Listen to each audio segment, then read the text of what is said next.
sooftii wanni jennee fi har'a sooftii warra soddaatiif kennuudhaaf. Warra soddaa kan nuti jennuun kiristaanotaan jennaan. Maaliif warra soddaa jennaan? Wanni warra soddaa jennuu fi ijoollee hedduu dhiiraaf intalallee hedduu isaaniidha.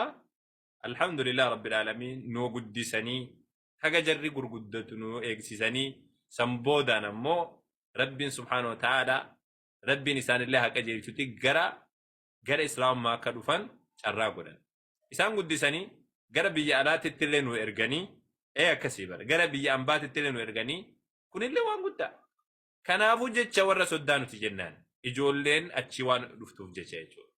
Dabalataan wanni sooftii jennuuf ammoo sooftii isinii kenninaa wanni jennuufi isaan boo'icha baay'isan. Asiin dura in dabre barri boo'ichaa jedhan in beekanii faarfannaa keessatti akka jedhan natti fakkaata duraan. In darbe barri boo'ichaa jedhan duraan. Amma immoo hin deebi'e barri boo'ichaati. Maaliif deebi'e? Islaamummatti dubbachuu eegale. Bara islaamummaan hin dubbanne bara namni hin dubbanne namni jalliseetumaan taa'u bara sanii in dubbanne jedhanii dubbachaa turan. Bara san in dabre barri boo'ichaa jedhan. Amma immoo hin deebi'e barri boo'ichaa jennaan. Barri boo'ichaa waan deebi'eef jecha sooftiin barbaachisaadha. Sooftiin barbaachisaadha. Sooftiin maaliif barbaachisaa? Imimmaan itti naqachuudhaaf. Nuti ammoo imimmaan isaan irraa haquudhaaf qophii. Imimmaan maali? Islaamummaa kana yoo namni qabatu qalbii isaaniitti boba. Maaliif ni aaran, ni dallanan, ni gubatan. Ijoollee shahaadaa qabatte kana jala deeman hundasii ati dhiiraaf deemte.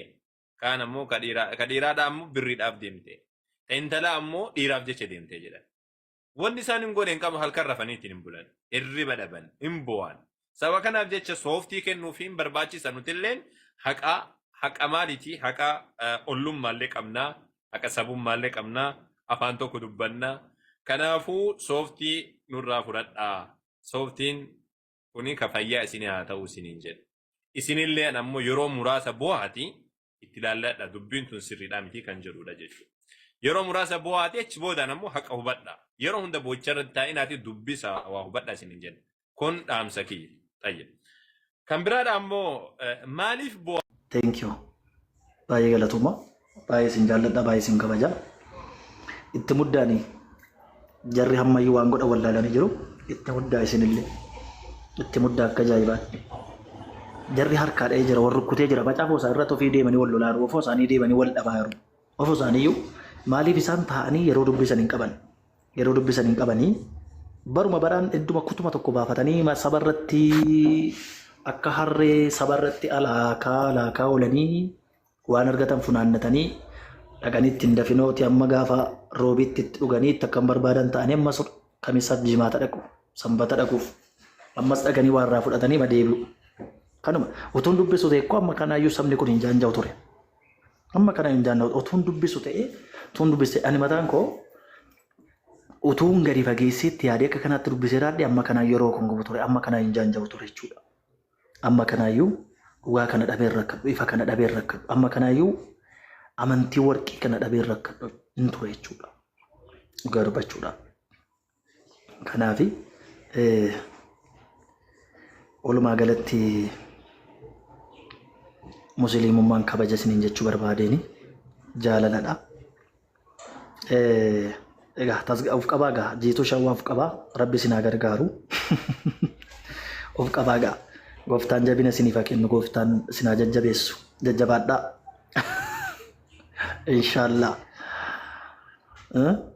inshaallah simatu himorra yaa bani yeroo kotta afaan bani sirriitti akka ajaa'ibaatti amma garuu afaan koo walitti hin qabadha salaata koo qofan salaata akka kaleessaatti hin dhageessani sagalee koo amantii warqeen argadhe waan ta'eef akkuma warqummaa isheettan kabajee jiraadha. Bakka kenneefi arrabsuullee hin danda'u hamachuullee hin danda'u sobuullee hin danda'u amantaa dhugaa haqa rabbiin gabbaramaa keessa waan hin jiruuf jechuudha. Kanaaf warri sadii labbii jabina isiniif haa kennu. Waa'ee sadan tokkummaa waggoota meeqa barsiiseera. Barattootaan barsiisellee kitaaba naaf kennamee ni barsiisaa ture.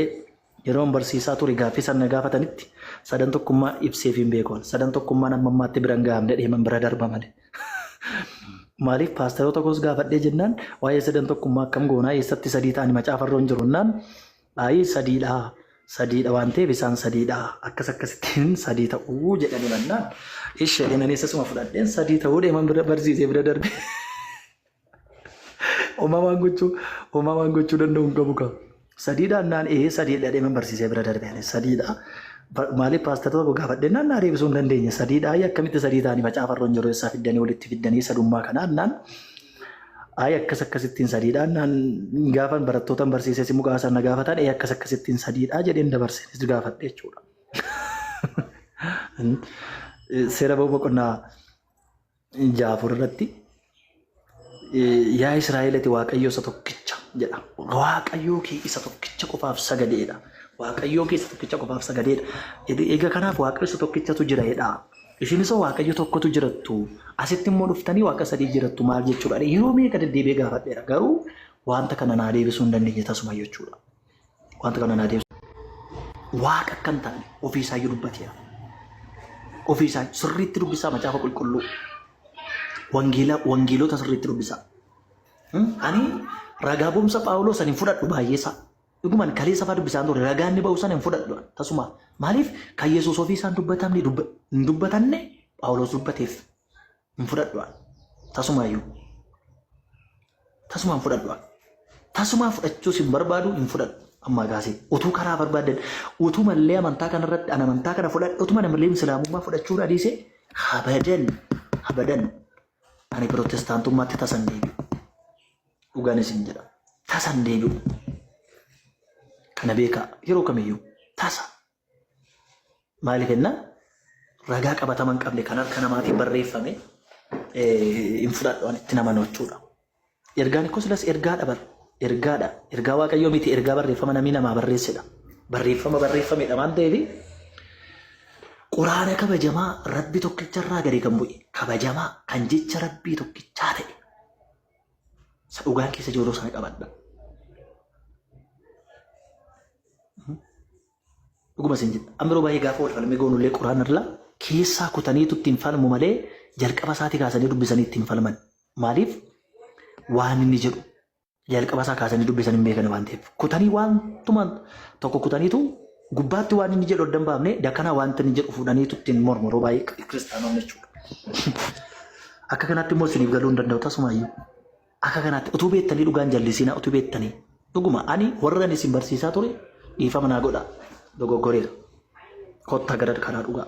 Kotta gara karaa sirrii. Ani shaadaa qabadhees qabachuu baadhees kotta. Dhugaan naa galee jira. Otuun keessan galiin naa galee naaf dhugaan. Dhugaan isin jedha. Kanaaf dhugaan immoo galgala galti. Dhugaan galgalaan namaa galti yaa saba. Galgala. Umurii kuma kana jettee fixuun narraan turre naa. Dhuguma.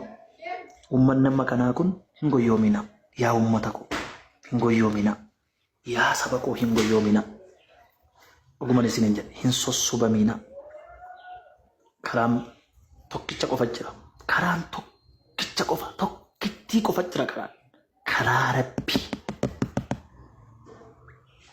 Karaa Rabbii tokkicha qofatu jira. Kanaaf karaa sana koottaa. Karaa sana duwwaa koottaa. Inshaallah yoo Rabbi na gargaaree shaadaa qabadhe baradheen uummata jaan jedhe akka barsiisu abdiin qaba. Akka nu hubachiisu abdiin qaba. Onlaayiniis haa ta'u karaa kamiinuu haa ta'u inshaallah Rabbi na gargaara. Rabbi na gargaara. Akka nu hubachiisu sabni utuu Rabbi tokkichatti namaniin akka inni gaannam hin seenne nan barsiisa. Haga dandeettii koo. Namoonni baay'een illee shaadaa qabadheen akka dhuftan abdiin qaba. Assalamu alaikum warahmatullahi wabarakatuh. Balayan YouTube channel ke jalatti argamtan hundi keessanuu ashama harka fuunee warri amantaa birallee nageenya dhuftanii hunduma keessanuu nageenya qalleen sarrancinaa qaqqabu hordoftoota kiyya warroon jalqaba raagaman hordoftan galatooma kan laayikii gootan kan sheerii gootan kan subscribe gootanii maatiin haftaatan hedduu tokko galatooma.